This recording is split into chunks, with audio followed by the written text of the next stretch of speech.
right, gentlemen, straight to our next conversation. The fallout of the African Democratic Congress ADC presidential primary appears to be mounting as allegations of manipulation and internal dissatisfaction continue to trail the outcome. In a new development, a former secretary to the government of the Federation, Babachir Lawal, has resigned from the ADC, alleging that the party's primaries were manipulated in favor of former Vice President Atiku and his associates. In a statement, Lawal described the exercise as massively rigged, claiming that the process was skewed to ensure the emergence of Atiku and candidates aligned with him. Meanwhile, in continuation of efforts to consolidate his candidacy and reconcile with rivals at the ADC presidential primary, Atiku held a closed-door meeting with Mohammed Hayatuddin at his Lagos residence. Now, Bika, when this news broke, the ex-SGF Babachir Lawal dumps the ADC. First of all, did you see this coming? Leaving the ADC like that? I knew that they will have issues, that some of them will leave the party, but I didn't see that of Babachir coming. I know that in Adamawa State, they always had crises, literally from the first day. The ADC in Adamawa State had been in crisis. It was that reason that Senator Elisha Abo left the party. It was for that reason that Binani, Aisha Binani, who was the governorship candidate of the APC in the last election in the state, quit the ADC. They had a running battle with Babachir Lawal and all that. And it was said that Babachir Lawal said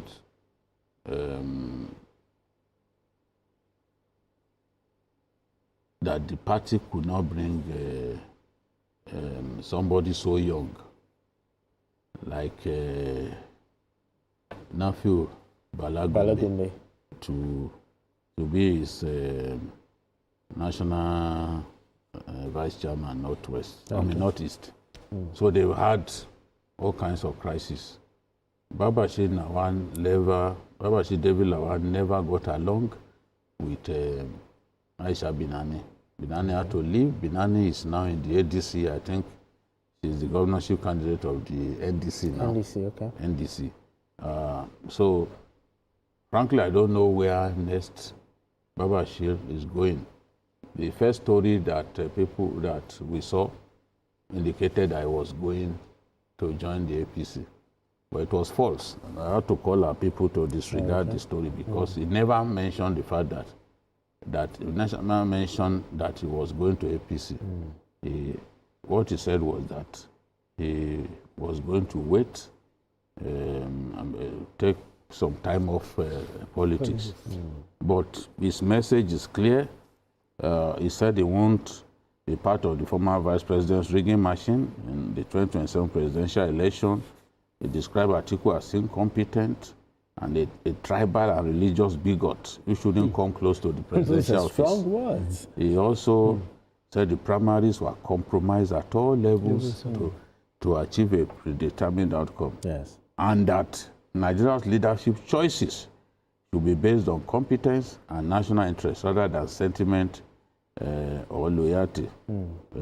He said his decision to leave the party was also informed by his unwillingness to be associated with what he described as a political structure that could influence future elections. So, as far as he's concerned, Atiku is not the right choice for the presidency. Atiku rigged the election, rigged the primaries. Party leaders are reluctant to even talk about what happened. You know, Amechi said the same thing. Yes. And what Balaji Abdullahi said was that they had not seen evidence of the irregularities that Amechi was talking about. But on our own, as people go to social media is the opium of the Nigerian young people. And we saw on social media people in Amechi's constituency rigging the election on his behalf, going back to queue to get counted after having again. been counted once or twice. Those people were jumping from 70 to 90. So and I said, if you are complaining to 54, if you are complaining about Atiku, the Atiku stole the presidential ticket of ADC. How about your own? We saw them rigging for you. You cannot deny those pictures because even the guy who was the ringleader of the rigging machine came out to say this is this person's constituency. So, and there have been videos too of the way Atiku's people too rigged in that area, and that was why people, even Ayatudin, you know, too said no, this is not real, this is rigging. But he's gone back. Atiku has gone back to Amechi. Yes. He went to Amechi, but Amechi insisted I stood by what he said. Atiku then went to meet Hayatuddin too, a man who always materializes on this on the scene. After the electoral season, you will not see him again. So, and they had fruitful deliberations. But I think that it is difficult to simply dismiss all of what Babachir has said. But Babachir himself, he has his own issues. He fought Bola Ahmed Tinubu just because he picked a Muslim as his deputy. But Bola Ahmed Tinubu knew that if he picked a Christian, he would not win the election. They should ask why Abiola himself chose a Muslim back then, also from the same northeast. He chose Babagana Kingibe. Because as a Yoruba man in the south, you can't go and pick a minority as a Yoruba man speaking strictly now on religion. Okay. And you are a Muslim.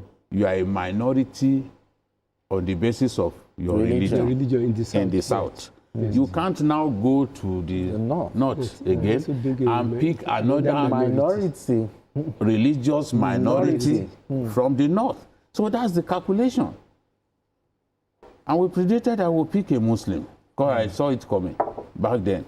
So he couldn't have done otherwise. Otherwise, he would easily have lost the election.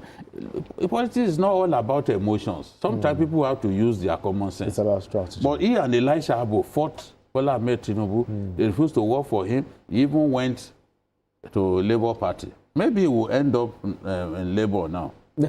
Since it was he followed Peter Obi to Labour, maybe he will go back to the NDC. To NDC. Okay. But if he goes back to NDC, people like Aisha Binani that he chased away, they will meet that he fought, they will meet in NDC. They will meet there. But looking at these allegations, he used some strong words. But how damaging is Babachir Lawal's allegation of a rigged primary to the credibility of the ADC as a party? Well, I think the problem the politicians have is that in their hurry to get out of a trap, they always end up going to another deeper trap instead of looking at what they stand to do.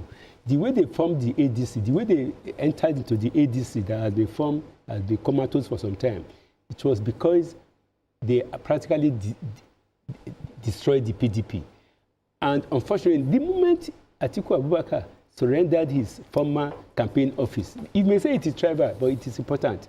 For the ADC as the national headquarters, you know that you can hardly do anything without your landlord, whether you like it or not. Secondly, the fact that Babachir Lawal has been in politics for some time. He is expected to have known the characters and the people that he's following. Okay. He's not expected to have been saying all these things now, because all of them know themselves more than we outsiders know them. So for him to say that, I won't take it so serious. Do you know why? Because if the political equation changes, he can reverse most of the things that he has said.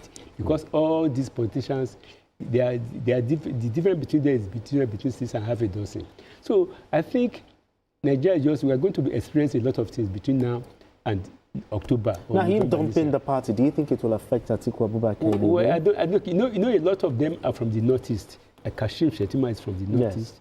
Binani is from the northeast. Atiku Abubakar is from northeast. Babachir Lawal is from northeast. A lot of who them can give from the northeast. I think it may affect, but it will not reduce its significance from his home state. But the fact remains that all those big shots are from the same region, and they are primed to rule Nigeria. Okay. So that is why all efforts is on the southeast to prevent a Shettima from emerging as the presidential candidate, probably in 2031, whether you like it or not. All right, so they are all battling to do it. Because the northeast people feel that they should not allow this northwest to take the slot. It's also a strategic game.